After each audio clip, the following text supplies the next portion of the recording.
Good morning guys! So today, nilabas ko lang yung yung paa ng manok. Kasi nabili namin yan sa Costco. And nilagay ko siya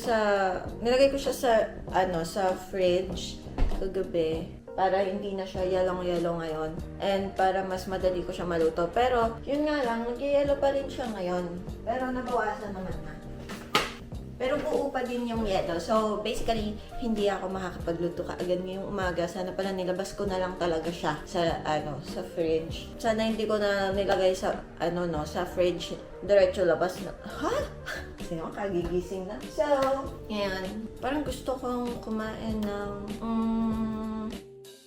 pero may kamatis. Dahil ako lang naman na nandito, sarili ko lang ang lulutuan ko nun. And hindi din naman kumakain ng asawa nun. So, yun yung aking i-breakfast. Meron ako nilutong munggo kagahapon. Pero, ayokong magsabaw ng maalat. Medyo maalat kasi siya. Ayokong magsabaw ng ganon sa umaga. Kasi parang mag-aalbruto yung tiyan ko. Parang hindi ko maintindihan yung feeling. So, magluluto tayo. Tapos ko na to, pero wala pala akong na-i-record sa buong paghihiwa ko ng ingredients ko. Scrambled egg na lang lulutuin ko, hindi ko pa na-videohan yung paghihiwa. Medyo nakakainis yan. Ang alam ko talaga, napindot ko to. Tapos bandang huli, hindi pala siya napindot.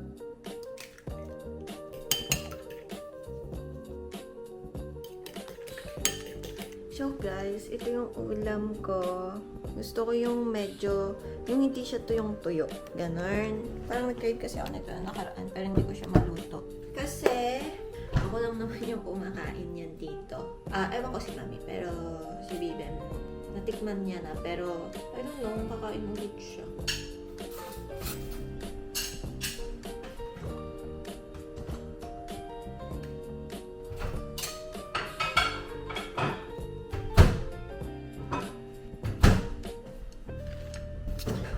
Okay, let's eat.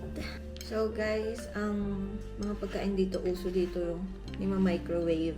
Siguro kasi sobrang busy ng mga tao. Parang nag-work, tapos uuwi. Yung pang wala na masyadong time magluto. So nagluluto sila madami.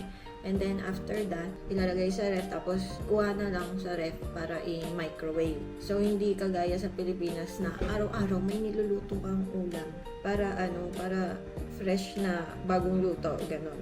Mga rice, unti lang naman ako mag-rice. Pero minsan pag sobrang sarap ng pagkain, napapadagdag ako. So far, ang aking timbang ay ganon pa din. Hindi pa naman ako yung nanaba or bumigat dahil sa kakakain.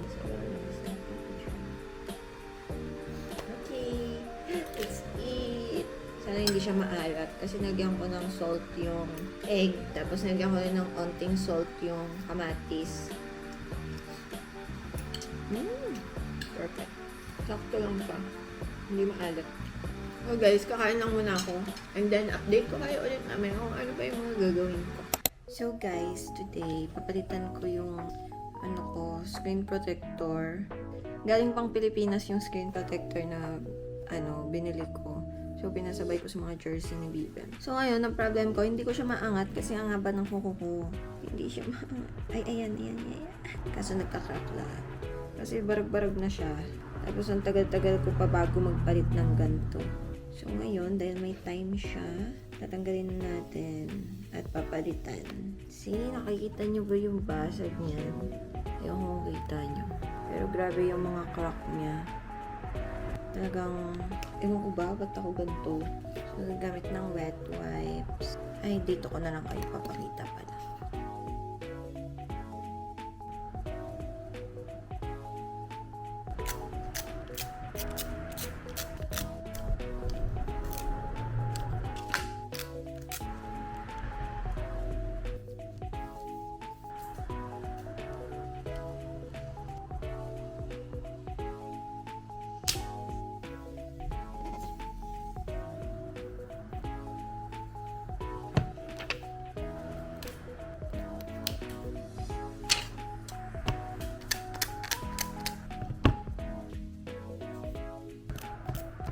Yes! Ay! Oh my God, ang pakahaba. 10 minutes pa lang ng ganito. Bago na ulit ang So guys, yung stylus pen ko. Basta yung pen sa iPad. Kinutkot ko siya kanina. So, ganito yung naging itsura niya. And then, nagtatanggal-tanggal na yung paint niya. So, umaangat na siya, ganon. So, kinutkot ko na siya. So, naging ganyan yung itsura. And then, sabi ko na lang, that bibili ako ng Apple Pencil para sa iPad ko.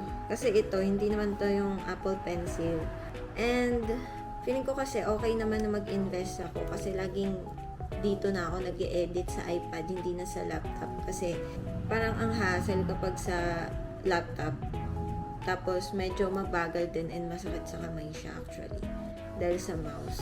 Pwede akong mag-edit ng nakahiga or basta kung anong pwesto ang gusto ko, ganun. Parang compatible. Kaya ang ginawa ko, ni-paintan ko na siya. Ayos pa naman kasi to. Ayan, ganyan yung tsura niya. Dahil nail artist tayo. Lagyan ko lang siya nikotan ko siya ng gel polish na white. Ito nga lang, hindi ko na nilagyan yung part dito. So, ni-file ko na lang siya ng onte para didikit yung yung clear na gel polish. Clear na top coat. And then, nilagyan ko na ng mga stickers. Pero yung stickers nga lang, hindi nga lang siya masyadong nagdidikit. Medyo umaangat siya. Pero okay lang yun kasi naka-seal naman siya. So, if ever na mangyari kasi, di papalitan ko ulit yung kulay. Dahil kasi bibili din ako ng case nito. Pero, nagdadalawang isip ako kasi ang mahal din niya. Tapos wala pang work ang person na ito. So, ayan, nagawan ko siya ng paraan. Nalagyan ko stickers and then ni-top coat ko siya. So, maganda na ulit siya. Magagamit ko na ulit. So, yun lang, share ko lang. So, ngayon, titingnan ko yung aking doon. Paanong manok kung okay na ba siya. Kung pwede ko na ba siyang lutuin. Ang problem ko lang doon ay ang hahaba ng kuko. So, kailangan ko pa siyang putol-putulin lahat. Again, hindi kasi siya kagaya sa sa palengke sa Pilipinas na pag binili mo, may kukuman, tatanggalin na nila lahat ng kuko kapag binili mo. So, dito hindi natanggal yung kuko niya. So, isa-isahin ko na naman siya. Pero kung hindi pa naman siya totally na na-defrost talaga, di maya-maya na ako nagluluto kasi meron pa namang munggo. So, okay na yun na if ever mamaya na ang gabi. Yun lang, mag-edit muna ako. Kung hindi siya okay, mag-edit muna ako para ma-upload ko na yung mga dapat kong i-upload. So, guys, ito yung aking adobo.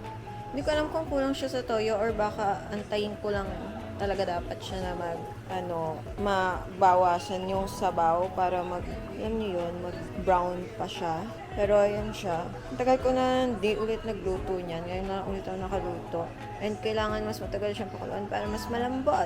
So, hindi ko na na-video yung mga paggawa ko ng ingredients and kung ano-ano. Kasi, I'm busy nag-edit ako ng vlogs. So, gusto kong matapos siya kaagad. But anyway, ayun, aantay ko siya. Tapos after that, talagyan ko siya ng crushed pepper para medyo maanghang-ang. So guys, ayan na yung ating adobong paanang manok. Hindi ko na lang siya enough na yan. Kasi pagka lumamig, sure akong lalapot yung sabaw. And para may sabaw-sabaw naman. And tingnan nyo naman kasi, medyo gutay-gutay na siya. Malambot na yan. Madali-dali na yan kainin. And, yun, gusto ko kasi kapag kumain ng paanang manok, may sabaw-sabaw. So, yun lang. Doon ako magluto finally.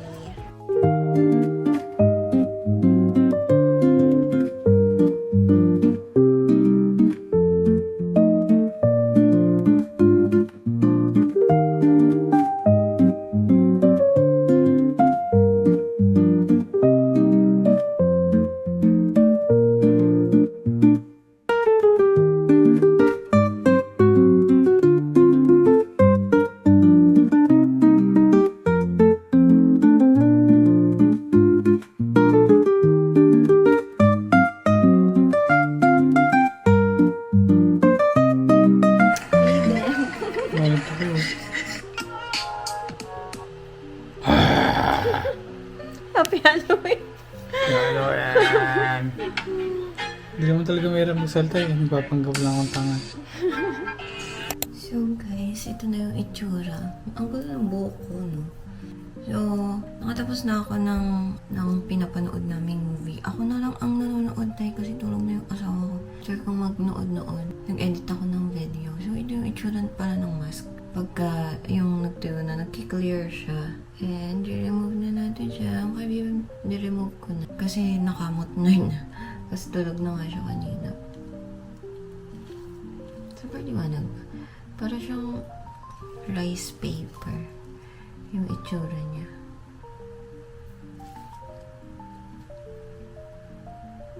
So, trinay ko lang siya. Ito talaga yun. Hyaluronic Hydrogel Melting Mask ang ginamit niya. And then, yun na. Kasi gusto ko lang siya matry. Actually, 5 pieces lang to. Pero, si Bibim kasi nahihilig siyang mag-skincare. Kasi ito, bumili kami nito sa Costco. And okay naman siya so far. Hindi pa naman siya nauubos. Tapos sinasalit-salit naman siya. 24 pairs. So, yun. May kami mag-mask ngayon. Pero, gusto kong yung peel-off mask. Namiss ko na mag-ganon. Kasi, parang napapansin ko may mga whiteheads din ako. Pero nag-scrub ako. Anyway, yun lang for today's video.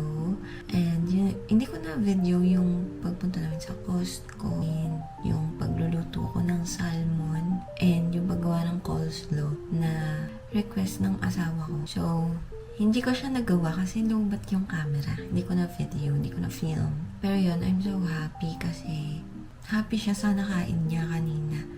Kasi diba nagluto ako ng adobong paanong manok. Tapos gusto niya mag-request din siya ng salmon. Kasi ang tagal naman hindi nakakain ng salmon. Kasi nagpahinga kami puro gulay naman, ganun. So yun, kinain niya pa rin naman yung adobong paanong manok. Pero I'm happy kasi na-rewardan ko siya. Gusto niya kasi reward yung sarili niya kasi ang dami niyang ginawa. Tired siya sa work. So, ayun, yun yung reward niya sa sarili niya, ang kumain ng salmon. Kasi paborito niya yun. So, maglalagyan na pala ako ng lip balm. Kasi, ano yung lips? Alam niyo ba, ito yung lip balm na ginagamit ko na talaga. Pagdating ko dito, ito na yung gamit ko. Kasi, alam kong may Carmex dito kasi dati si Bibim ay sobrang dry yung lips and sabi ko mag-Carmex siya. So, yan na yung gamit ko simula pagdating dito. Dati nag-iba ako ng lip balm, pero bumalik din ako sa Carmex. So, yun lang guys, dito ko natatapusin yung video kasi haba na naman ang video na to. So, I'm happy kasi meron akong mapapakita sa inyo na buhay ko ngayong araw. So, a day in my life itong video na to. So, yun lang guys. See you again sa aking next vlog. Kung may mga request kayo na gusto nyo makita dito sa US na pwede namin mapuntahan or kung anong pwede namin gawin here pag free time or kung anong mga klaseng content pa ang gusto nyo bukod sa sayaw, comment nyo lang yan sa baba. And I will see you guys on my next vlog. Bye! Good night!